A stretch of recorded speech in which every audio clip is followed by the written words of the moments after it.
د افغانستان په ښاري سیمو کې د لس ورځني اوربند احتمال. د سولې له مذاکراتو باخبره کسان وایي وسلوالو طالبانو په ښاري سیمو کې اوربند ته غاړه ایښې.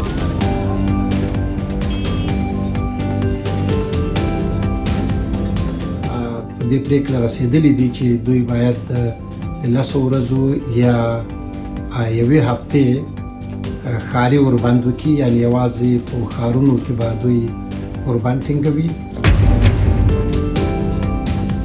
د ملي تدارکاتو کمیسیون په قراردادونو کې فساد. میر رحمان رحماني وایي د تدارکاتو کمیسیون رئیس د ولسي جرګې استجوابیه غونډې ته نه حاضرېږي.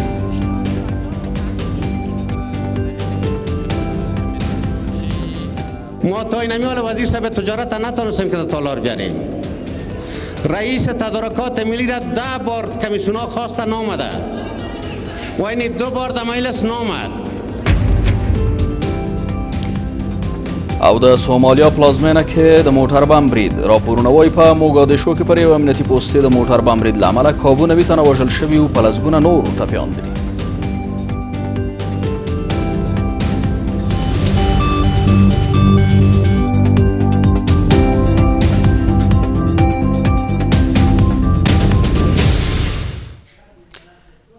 سلام، د شپږو بجو خبري ټولګې ته ښه راغلاست. نن شنبه د 1499 هجري لمریز کال د مرغومي اووم او د 2019 میلادي کال د ډسمبر 28مه نیټه ده.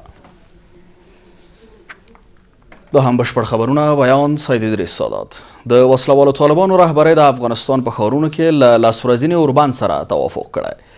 د سولې له مذاکراتو باخبره کسان وایي د وسلوالو طالبانو د قطر دفتر پلاوی له خپل مشرتابه سره تر 2 اونیو مشورو وروسته د پریکړې ته رسیدلي چې له امریکا متحده ایالتونو سره د سولې توافق له لاسلیک وړاندې به د افغانستان په ښاري سیمو کې موقت اوربند اعلانوي.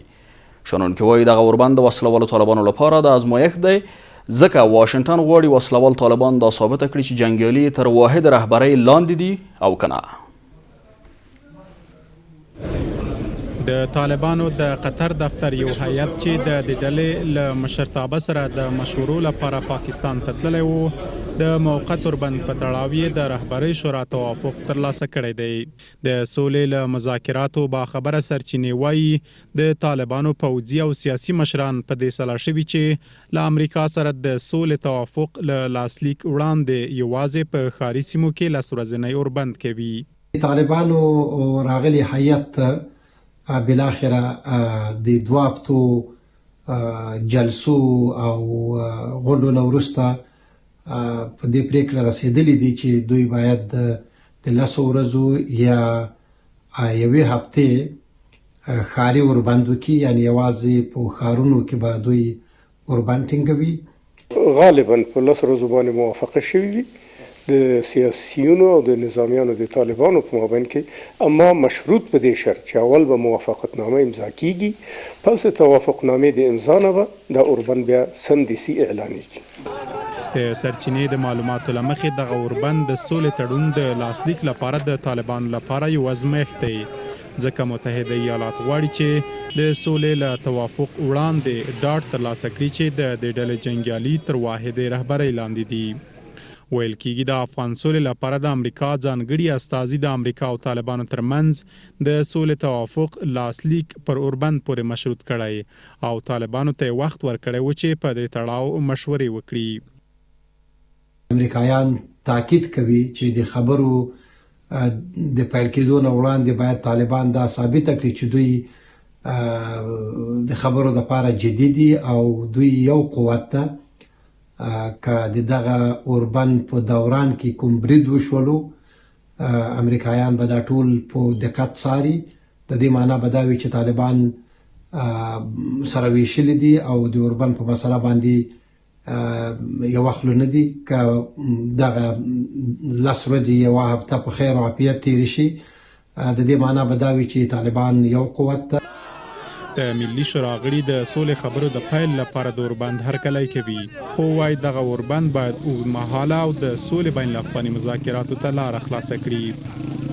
زما خو معلومات دا دي چې طالبان دا 10 ورځې اوربند کوي، او ښه خبره ده چې وي په دغه کې به توافقنامه هم د امریکایانو سره امضا شي په دغه 10 ورځو کې او که دا توافقنامه امضا شي د افغانستان لپاره به ډیر مهم ښه پایلې ولري. هرچند امضای موافقت برای آتش بس در روزه یک کار خوبی است و میتونه که یک سرآغاز برای گفتگوها باشه، اما باورم این است که طالب ها فقط این کار به دلیل از این میکنن که بتونن با آمریکایی ها به توافق برسن. بعد از توافق با آمریکایی ها دیگه آتش بس وجود نخواهد داشت. په قطر کې د امریکا او طالبانو ترمنځ د سولې مذاکراتو تر ځنډېدو وروسته دغه ډله له خپلو مشرانو سره په مشورو بوخته وه او ویل کېږي د اوربند پر سر له موافقې وروسته ممکن د امریکا او طالبانو ترمنځ د راتلونکي میلادي کال په لومړیو کې توافق لاسلیک شي. په ولسي جرګه کې د ننګرهار د خلکو استازي وایي د ننګرهار ولایت اچین ولسوالۍ ته د ملي امنیت شورا استول شوی پلاوی د مور بم استعمال سیمې ته نه دی ورغلی. دوی وایي سیمه کې پر عامو خلکو چاپیریال زراعت او مالدارۍ د مور بم استعمال اغیزې پرېښي وو. په دې تړاو د ننګرهار والي څرګندونې د حقیقت خلاف دي. د ولسي جرګې یو شمېر استازي وایي حکومت د ننګرهار اچین ته یو تخصصي پلاوی واستوي چې د خلکو ستونزو ته رسېدنه وشي. د مور بم په اړه د کابل نیوز راپور تر خپرېدو وروسته د ملي امنیت شورا یو پلاوی د ننګرهار ولایت اچین ولسوالۍ ته تللی و او د ننګرهار والي ادعا کړې وه چې هلته د یوې ونې وچېدو پرته ساري امراض زراعت او مالداري نه ده اغېزمنه شوې. په ولسي جرګه کې د ننګرهار د خلکو استازي وایي اچین ولسوالۍ ته د مور بم د اغېزو څېړلو لپاره تللی پلاوی یا د سیمې ته نه دی تللی او په خبره چې دغلته د زراعت مالدارۍ او چاپیریال خرابېدو سربیره عام خلک او نوي زیږېدلي ماشومان له ګڼو ناروغیو سره مخ دي. حیات هم چې لاړ دی نه یو نن دا وچه شوي هلته خلک شکایت کوي زموږ ماکینون راځي ما ورته ویل چې هم میندو ته تکلیف پیدا شوی هم ماشومان ته که ماشومان چې نوي ناړۍ ته راځي نو دو ته هم مثلا د راز تکلیفونه پیدا شوي دي او حیات چې هم لاړ دی هغه ځای داسې ځای دی چې هر څوک نشي ورتلی. کله چې دا بم استعمال شو حیات لاړو د لرې ځینې ننداره وکړه هلته خو امریکایانو څوک نه پرېښوده چې نږدې وشي. اوس هم چې لاړ دی زه بیخي په دې یقین لرم چې حیات نږدې هغه ساحې ته نه دی لاړ کیدای شي د کوم لرې کلي نه یا د ولسوالۍ نه د اغېزې لیدنه کړې. د ولسي جرګې غړي وایي ولس له دوی سره په تماس کې دی. د زراعت او مالدارۍ زیانمنېدو سره هممهاله عام خلک په چین کې له زیاتو مشکلاتو سره مخامخ دي او د ننګرهار والي څرګندونې په دې برخه کې د شرم وړ دي. زراعت ډیر تاوان کړی چې کوم شکل چې مخکې کوله اسې زراعت اوس حاصل نه کوي او چې اوس والي کوم ویلي دي چې هلته څه مشکل نشته په ډیر بې شرمانه دغه ویلي دي هلته خلک زیانونه لیدلي او باید چې زموږ تقاضا دا ده چې هلته د صحي د کلینیکو د شفاخانې لپاره یو دغه ونیسي چې هلته لاړ شي او د خلکو درملنه وشي او خلک هلته ډیر مشکلاتو سره مخامخ دي. وکیلان پر حکومت غږ کوي چې د ننګرهار ولایت اچین ولسوالۍ ته د یو باصلاحیت او تخصصي پلاوی ولیږي او په خبره کې دغه ادعاوې ثابتې شي نړیوالو محاکمو ته به عرض شي چې ولې زموږ د راتلونکي نسل ژوند له ګواښونو سره مخ شي. ما د ولس سره چې خبرې وکړې ولس ټول همدې نه شکایت کوي ځکه موږ په پارلمان کې غږ وکړ چې تاسو یو قوي هیات ولېږئ او ډاکټر صاحبان ولېږئ متخصصین ولېږئ چې هلته دغه شی معاینه کړي چې که چېرته دغه شی موږ ثبوت ته ورسو بیا موږ خارجیانو نه دا تاوان غواړو نړیواله محکمه کې عریضه کوو په خارجیانو چې ولې د افغانستان وژنئ مو د آینده نسل ته زموږ ولې دومره ضرر ورسیږي. د ننګرهار ولایت اچین ولسوالۍ کې عام خلک نه یوازې له ساري او جلدي امراضو رنځېږي بلکې د سرطان او فلج پیښو ترڅنګ ماشومان سوی شکله او سوی تغذي ناروغیو باندې هم اخته شوي دي. د تدارکاتو ملي کمیسیون رئیس او د سوداګرۍ وزارت سرپرست ولسي جرګې ته د ځواب ویلو لپاره نه حاضرېږي. د ولسي جرګې رئیس وایي که لس ځله هم د ملي تدارکاتو کمیسیون او د سوداګرۍ وزارت سرپرست د ځواب ویلو لپاره ور وبولي د جرګې تالار او کمیسیونونو ته د ځواب ویلو لپاره نه حاضرېږي. وکیلان د ملي تدارکاتو پر کمیسیون نیوکه کوي چې له تدارکاتي او تخنیکي ظرفیت پرته شرکتونو ته قراردادونه د یوې واحد منبع پر اساس ورکوي. په همدې حال کې د ولسي جرګې غړي غوښتنه کوي چې د تیرو 3 کلونو ټول قراردادونه دې وڅېړل شي. ولسي جرګې د ملي تدارکاتو کمیسیون رئیس د 200 بستریز روغتون د قرارداد د ارګ عملیاتي واحد اداره کې د فساد د ادعاو او د مایع غاز او تیلو په اړه استجواب کړی وو خو د ملي تدارکاتو کمیسیون رئیس د ولسي جرګې استجوابیه غونډې ته د ځواب ویلو لپاره حاضر نشو د ولسي جرګې رئیس وایي چې د تدارکاتو کمیسیون رئیس او د تجارت وزارت سرپرست لزله هم د جرګې عمومي تالار او کمیسیون ته د ځواب ویلو لپاره وروغوړي د ځواب ویلو لپاره نه حاضریږي ما تا این امیال وزیر صاحب تجارت نتونستیم که تالار بیاریم رئیس تدارکات ملی را 10 بار کمیسیون ها خواسته نامده و این 2 بار در مجلس نامد اگر ما تدارکات پس نکشیم از ریاست جمهوری به معنی از اینکه مرگ در ارگ باقی خواهد ماند. وکیلان د ملي تدارکاتو کمیسیون باندې نیوکه کوي چې قراردادونه د تدارکاتي اصول او تخنیکی ظرفیتونو خلاف دي او دا ډول د ارګ عملیاتي واحد هم د قانون خلاف قراردادونه ورکوي. اگر چند بار دیگه هم تدارکات ملی دعوت بکنیم نخواهد آمد به دلیل از اینکه اولا صدها پروژه بدون در نظر داشت ظرفیت‌های تکنیکی و معیارهای تدارکاتی از طریق واحد عملیاتی ریاست جمهوری به قرارداد داده و جالب اینجا است که اکثر پروژه هایی که از طریق واحد عملیاتی داده میشه قبل از اینکه طی مراحل شود و منظور شود او کار عملی بشه. خلاف قانون اساسی افغانستان از منبع واحد پروژه میده بدون از اینکه استعجالیت و ضرورت از وجود داشته باشه. قراردادهای مختلف گاز، تیل، پترول خلاف اصول وقتی که من مطالعه کردم دیدم خلاف اصول به افراد داده که توانایی دادن اکمال شاروالی کابل نداشته. په ورته مهال د جرګې غړي باید د ملي تدارکاتو کمیسیون له لوري ورکړل شوو قراردادونو کې فساد موجود دی او په تیرو 3 کلونو کې د ټولو قراردادونو د څېړلو غوښتنه کوي. وقتی ما در شفاخانه مراجعه کردیم شفاخانه 400 بستر 1.5 سال میشه که ادویه نداره فقط با 3 قلم دوا هر نوع مجروحی که با 400 بستر میای اینا ایره تداوی میکنن. حتی در داخل عملیات خانه گاز وجود نداشت که وقتی یک زخمی یک مجروح میآید اون را پانسمان بکنن. وقتی که در جلسه تدارکات ملی رفتیم اشتراک کردیم عملا میدیدیم که کارهای خلاف قانون خلاف منافع ملی در اونجا پیش میره. ما تقاضا کردیم که اسنادها از قبل با ما شریک ساخته شود متاسفانه نه. در 3 سال اخیر تمام شرکت هایی که قراردادهای تیل و قراردادهای مواد سوخت و گوشت وزارت های دفاع را گرفته و 10 سال قبل د ولسي جرګې غړي خبرداري ورکوي چې د تدارکاتو ملي کمیسیون رئیس ولسي جرګې ته د ځواب ویلو لپاره حاضر نشو د راتلونکي مالی کال بودیجې څخه به د ملي تدارکاتو کمیسیون بودیجه حذف کړي. د روڼتیا څار بنسټ وایي د افغانستان بانک څخه مالیې وزارت ته د 15 میلیارډ افغانیو د انتقال په برخه کې شفافیت موجود نه دی. یاد بنسټ وایي سره له دې چې د افغانستان بانک څخه له وړاندې د عوایدو پیسو ترلاسه کول قانوني ملاحظات لري ترڅنګ حکومت دغه پیسو د اخیستو په تړاو هیڅ چاته معلومات نه دی ورکړي او د عدم شفافیت اندېښنې پکې موجود دي. خو د مالیې وزارت چارواکي پر خپل پخواني دریځ ټینګار کوي وایي د افغانستان بانک څخه 15 میلیارډ افغانۍ د قانون پر اساس ترلاسه شوي دي. افغانستان بانک څخه مالی وزارت ته د انتقال شوی 15 میلیارډ افغانۍ د عدم شفافیت او له دغه پیسو د سوء استفادې اندېښنې ورځ تر بلې په ډېرېدو دي. د افغانستان د روڼتیا څار بنسټ وایي چې د سږ کال د عوایدو کچې پوره کېدو لپاره د افغانستان بانک څخه مالی وزارت ته د پیسو د انتقال د شفافیت په تړاو اندېښنه لري. دوی وایي چې حکومت د دغو ترلاسه کړو پیسو مسله پټه ساتلې وه او هیڅ چاته یې په تړاو معلومات نه ورکړي. ایره حکومت افغانستان جزء عواید خود گزارش میده هرچند به لحاظ محاسبوی جزء عواید هست اما حکومت افغانستان کدام تلاش کدام کار برای از اینکه جزء عواید باشه انجام نمیده.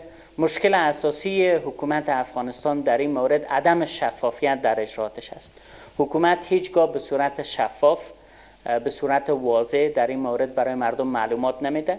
د روڼتیا څار بنسټ همداراز د عوایدو کچې د لوړ ښودلو لپاره له مخکې د پیسو ترلاسه کولو بهیر او له یو نوي کوډ څخه د ناوړه استفادې په تړاو هم اندېښنه ښیي. خو د مالیې وزارت مسؤلان یو ځل بیا پر خپل پخواني دریځ ټینګار کوي او وایي چې له د افغانستان بانک څخه کومې 15 میلیارډ افغانۍ چې اخیستل شوي د قانون مطابق او دا د بانک د عوایدو پیسې دي چې مالیې وزارت ته انتقال شوي دي. د افغانستان بانک څخه چې کومه 15 میلیارد افغانۍ د مالیې وزارت اخیستې دي هغه د قانون په چوکاټ کې د دغه بانک د عوایدو څخه موږ اخیستې دي. دا مسله د قانون په رڼا کې او د سترې محکمې د قانون تفسیر هم موجود دی چې دا ویلي چې د قانون له حاله مشکل نشته دی. د افغانستان بانک عالی شورا هم دا منظوره کړې ده. نو کومه پیسې د هر نهاد چې هغه عواید ولري هغه د افغانستان د دولت عواید دي. د مالیې وزارت من حیث د خزانه دار دغه پیسو د دې ټولو مسؤلیت لري چې راغونډي کړي او د دې مسله کې نه کم تخطي شوې ده او نه کم د خلاف د قانون او نه هم دا پیسې قرض دي. دا صرف د بانک عواید دي چې د مالیې وزارت ته انتقال شي. له د افغانستان بانک نه مالیې وزارت ته د پیسو پر انتقال نیوکې او په دې برخه کې د عدم شفافیت په تړاو اندېښنې داسې مهال دي چې د ملي شورا غړي د ولسمشر غني له لوري له یو نوي کوډ څخه په نامشخصو مواردو کې د پیسو د مصرف په تړاو اندېښنه لري. بلخوا بیا د امریکا متحده ایالاتونه وایي ټولې خواوې باید د افغانستان په راتلونکي حکومت کې ځان وګوري. د سویلي او مرکزي اسیا په چارو کې د امریکا متحده ایالاتونو د بهرنیو چارو وزارت مرستیاله الیس ویلز وایي د افغانستان د ولسمشریزو ټاکنو ګټونکی که هر څوک یې باید په دې برخه کې کوټلي ګامونه پورته کړي.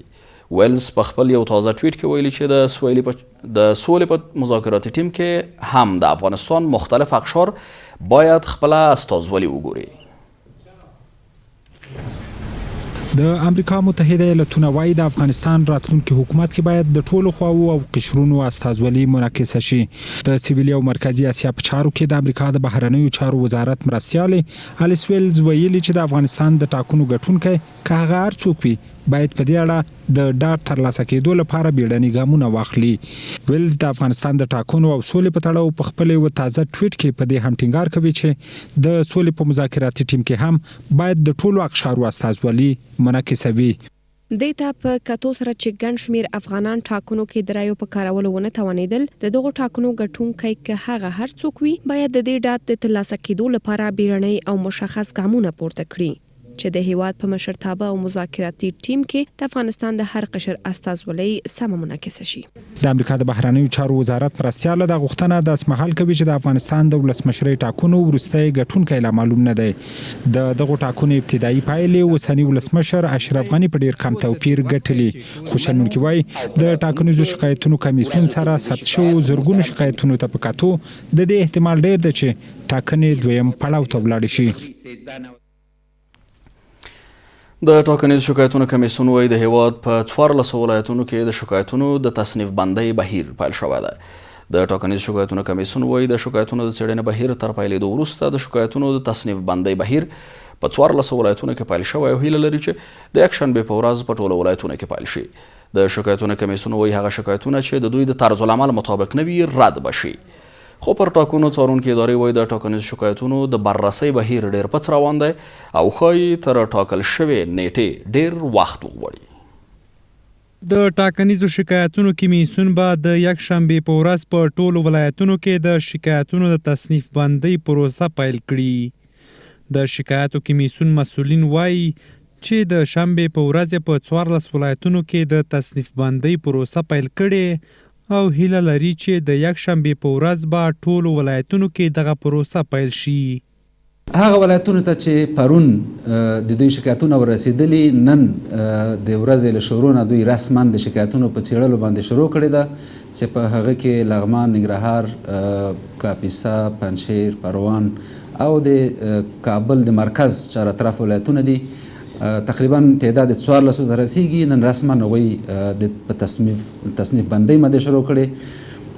نو امیدواري ده چې سبا د ورځې په شروع کې به په ټول افغانستان کې یعنی په 14 ولایتونو کې د شکایاتو د بررسۍ لړۍ پیلېږي. د شکایاتو کمیسیون وایي چې دوی به هغو شکایتونو ته رسیدګي وکړي چې مهم وي. مسؤلین وایي چې د تصنیف بندۍ له بهیر وروسته به دوی وګوري چې کوم شکایتونه مهم دي او که چیرته د نمایندانو شکایتونه د کمیسیون د طرز العمل مطابق نه وي نو رد به یې کړي.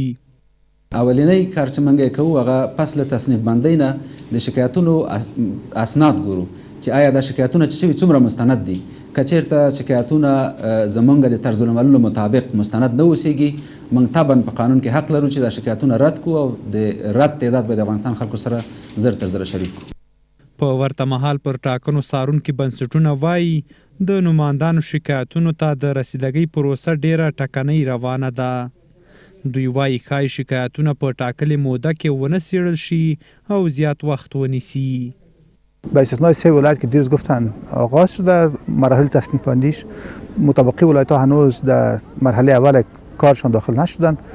یک کمی کار بطی و کند پیش می د شکایتو کمیسیون په داسې حال کې د راتلونکي یکشنبې په ورځ په 14 ولایتونو کې د شکایتونو د تصنیف بندۍ لړۍ پیل کوي چې له دې وړاندې د دغه کمیسیون یو بل غړي اندېښنه ښودلې وه چې د شکایتونو د زیاتوالي له امله به دغه شکایتونه په ټاکلې موده ونه پلټل شي. پاکستان وایي په کابل کې د ویزې ورکولو څانګه بیرته پرانیزي. په کابل کې د پاکستان سفارت ویلي چې دوی به خپله د ویزې څانګه سر له سبا بیرته د افغانانو پر مخ پرانیزي.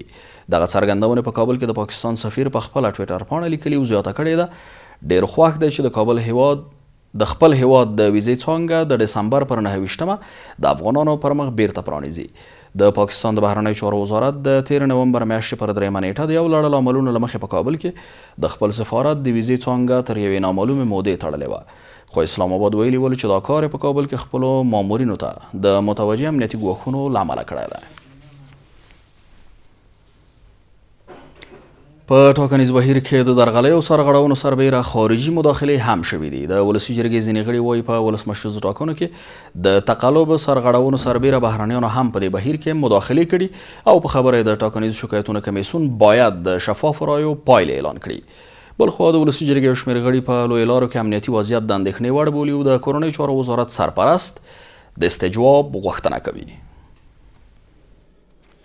د ولسي جرګې غړي د ټاکنیز بهیر شفافیت باندې ټینګار ترڅنګ انتخابات له ګڼو درغلیو او سرغړونو سره مل بولي، خو په خبره چې انتخاباتي ټیکټونه او سیاسون دي د ټاکنیزو شکایتونو کمیسیون نه تهدیدوي او دا کمیسیون دې پرېښودل شي چې شفاف نتایج اعلان کړي. انتخابات وسوله، تکلف پکښې وسو، داخلي او خارجي مداخلې، سفیران ورغلله، قلفونه د دروازو پکښې مات سوه، د بایومټریک کالې پکښې وسوه، تهدیدونه اخطارونه پکښې وسوله، پیسې پکښې ورکې سولې، رای پکښې ورکې سولې، خو هر بد چې پکښې وسوله بالاخره د رایو د انتخاباتو نتیجه اعلان سوله.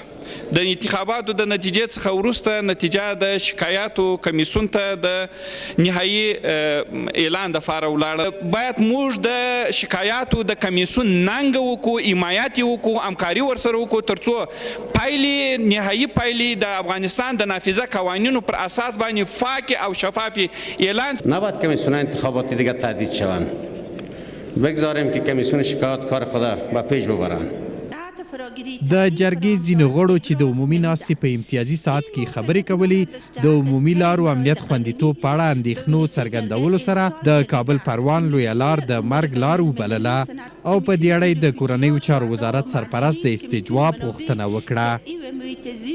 قماندانان بسیار بزرگ جهادی ولایت کاپیسا که ساعت 11 شب می آمدن در مسیری که از بازار قره‌باغ تیر شده در ماشین آب 2 نفر مسلح میبره، سر از یا فیر میکنه، هر دو قماندان به شهادت میرسه، یک نفر یک قاری صاحب همراهشان بود زنده میمانه و یک نفر دیگه هم زخمی میشه و ساحام در سایه است که در فاصله 30 متری از این پوسته است.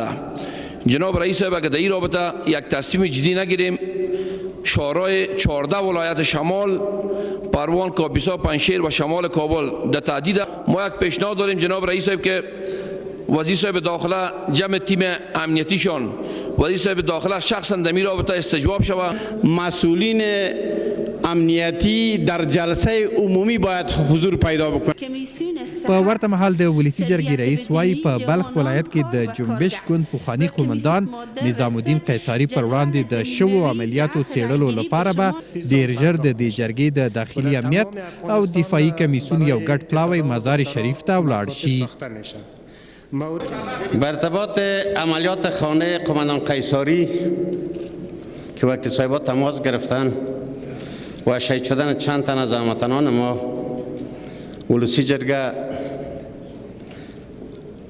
قبلا یک هیئت تعیین کرده، صرف هیئت ما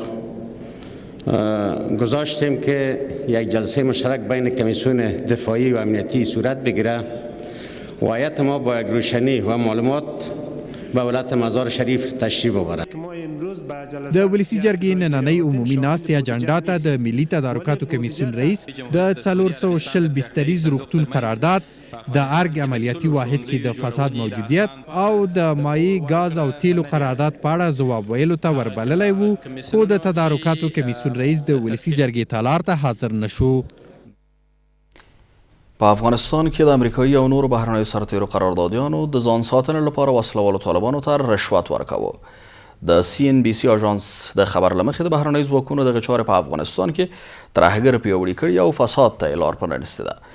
د یاد راپور له مخې وسلوالو طالبانو د دې په مقابل کې پر قراردادیانو بریدونه نه کول او هغه شرکتونه چې له پیسو یې انکار کوو بریدونه یې پرې کول. په کابل کې د امریکا متحده ایالاتونو سفارت ویلي دغه ادعاوې څېړي. د ازبکستان د بهرنیو چارو وزیر وایي دا وار به د افغان سولې بهیر یوې پایلې ته ورسیږي. عبدالعزیز کاملوف چې د ازبکستان په پلازمینه تاشکند ښار کې په یوې خبري غونډه کې خبرې کولې، د افغان سولې له بهیره خپل ملاتړ اعلان کړه. وایي تمه ده چې دغه پروسه بریالی شي. نوموړي ویلي د افغان سولې په برخه کې دوی هم هڅې پیل کړي او ډاډ ورکوي چې دا ځل به دغه پروسه نتیجه ورکړي. د ویلو ده چې د افغان سولې په بهیر کې د ازبکستان رول مهم ګڼل کیږي. د کورنۍ خبرونو پر دوام بهرني خبرونه هم تر لږ ځنډ وروسته وړاندې کیږي.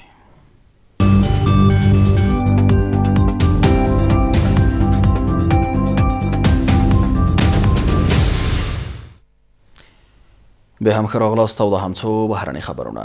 د سومالیا په پلازمینه موګادیشو کې پر یو امنیتي پوستې د یو موټر بم برید له امله کابو 90 تنه وژل شوي او په لسګونه نور ټپیان شوي دي. د سومالیا بهرنیو چارو وزارت ویلي چې د برید په قربانیانو کې 2 ترکي اتباع او 18 سرتیري شامل دي او د پیښې ډیری قربانیان د ښوونځیو زده کوونکي دي. که څه هم چې د برید مسؤلیت تر دې دمه کومې ډلې پر غاړه نه ده اخیستی، خو په دې هیواد کې د الشباب نومې وسلهوالې ډلې چې القاعدې سره اړیکې لري د حکومت د پرځولو لپاره وسلهواله جګړه کوي. بلخوا روسیې د لویې وچو ترمنځ واټن ویشتونکی بالستیک توغندی وازمایه. د روسیې ولسمشر ولادیمیر پوتین ویلي دا توغندی تر غږ 20,000 چټک مزل کوي او نړۍ تر اوسه ساری نه لري. ویل کېږي دا توغندی پر داسې ټکنالوژۍ هم سمبال وي چې دفاعي سیستمونه یې مخه نشي نیولی. د روسیې ولسمشر ادعا کوي چې ښایي هیڅ وخت داسې دفاعي سیستم جوړ نشي چې د دې توغندي دفاع وکړي.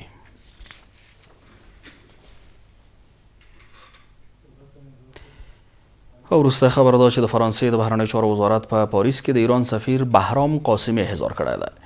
ریپورټونه وایي د فرانسې حکومت قاسمي ته ایران کې د 2 فرانسوي اتباعو د نیول کېدو له کبله شکایت کړی. د فرانسې بهرنیو چارو وزارت د ایران له سفیره غوښتي دي چې دا 2 فرانسوي اتباع دې ژر تر ژره خوشي شي.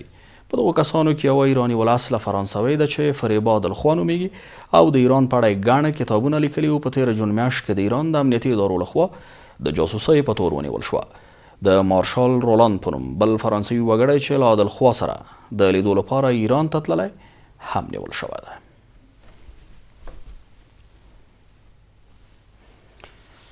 له دې سره سم اوسنۍ خبرې ټولګه په همدې ځای پای ته رسیږي. له ملتیا مننه کوم. تر بیا د خدای په امان.